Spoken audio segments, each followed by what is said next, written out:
Hello, everyone, and welcome to an all-new Degrassi podcast. It has been many months, but we are finally back with an all-new episode. It kicked off tonight at 9.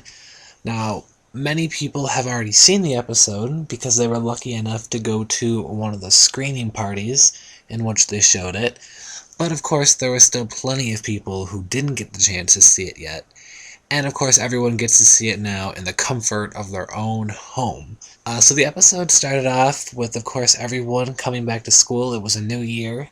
I like the point of views in the cars. You know, how it kind of showed everyone just, it seemed, like I know they've showed people in cars before, but something about it just seemed different. You know, it really, went with a good opening. I mean, for some reason, I just really liked how they showed the different, social classes, and, Fiona's coming in her limo, and, you got Katie, Marisol, and Maya, together, and just everything was really nice. And as for Maya, new character introduced, I think I'm really gonna like her. I like the interaction with her and Katie throughout the episode tonight. They had some great scenes together. And also in the opening, Fiona, a mention of Holly J. Even though technically it hasn't been that long since Holly J left, but it's still nice to hear, her name being mentioned. And of course, Declan. I'm glad that, Declan's been gone for quite some time now. And as with, someone like, let's say, Darcy, who rarely ever gets mentioned, even though she has, character or a sister on the show. Fiona mentioned Declan, and it's just the little things like that which are great to hear. As for the new uniforms, the yellow, I personally hate yellow. I think it's a horrible color, but I think that they pull it off. Everyone looked really good in it. The color, I don't know if it's the shade of the yellow, just how it projects on TV, but the yellow actually looks really good. I felt bad in this episode for Imogen a lot. She's a crazy character, and I know people hate her for, her and Eli, but, she is a great character. She didn't have as many great moments tonight. It seemed like she was a bit dialed back, but not completely. She still was out there, but she wasn't as out there as she had previously been. You could tell Fiona felt bad. All Imogen wants is just a friend. Connor is back. Not one of my favorite characters, but as they say, you don't know what you got till it's gone. It was nice even just for, a minute just to see Connor back. We had the introduction also of Zig. I mean, my opinions on Zig right now are pretty, in the middle. I don't really, we don't know too much about him and everything, so... Marisol, I still am not a fan of her. I do not like her at all, and I'm not really sure what I feel about the pairing of Fiona and Marisol. And then we had Tristan and Angie. I mean, Tori. Tristan, we've already seen previously. I like his character, and I definitely can't wait to see, him and Owen interact, so I'm definitely looking forward to that. I really like the cabin reference. Even though Teen Nick didn't air Nowhere to Run tonight, and the sex discussions in the cafeteria, which I'll discuss that more in a minute. But that was the end of the first act, and then we went into the mini, which starred Allie and Tori. The minis in the past, have been really good. I mean, there's some awesome ones out there. And there's some of them that are just like, oh, okay, I don't know about that. But I really liked this one for some reason. I don't know what it was. It was just, it was kind of funny and kind of serious. And the one thing that a lot of people commented on was that the writers had forgot, that Allie, starting her dance thing in the past. And it seems like, why are they doing a mini about Allie trying to, start a new club when she already did that? But she referenced it in the mini, she just is now trying to do something new. She wants to get involved again.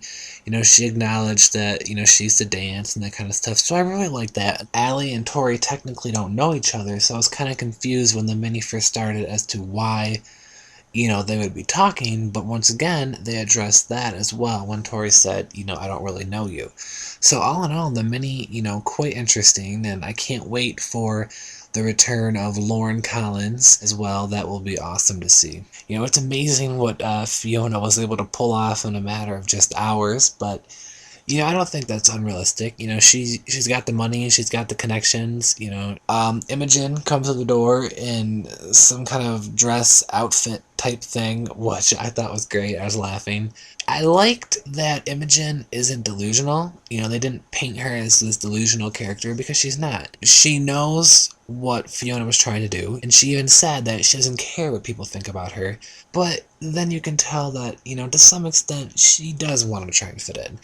And I think that was, it's staying true to the Imogen character. It was realistic. It was just really good, to see that. And then she changed, and, she looked great.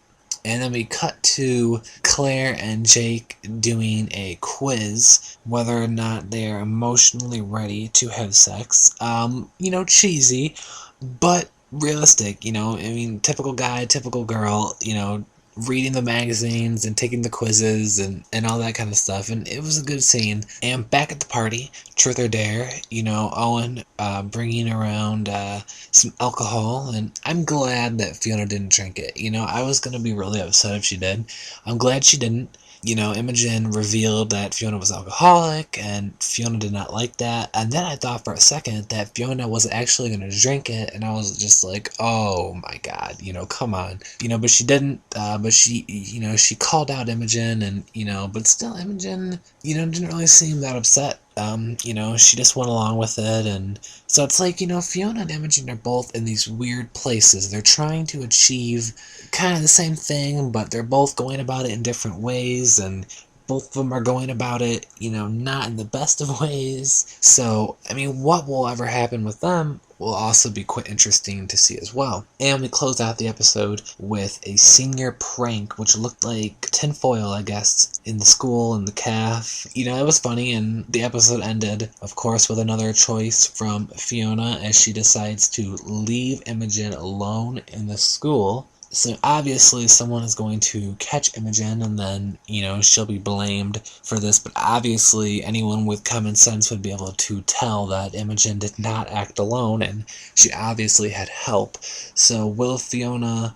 admit to what she and the rest of the people did, or will Imogen suffer? It'll be interesting. And of course we had a preview.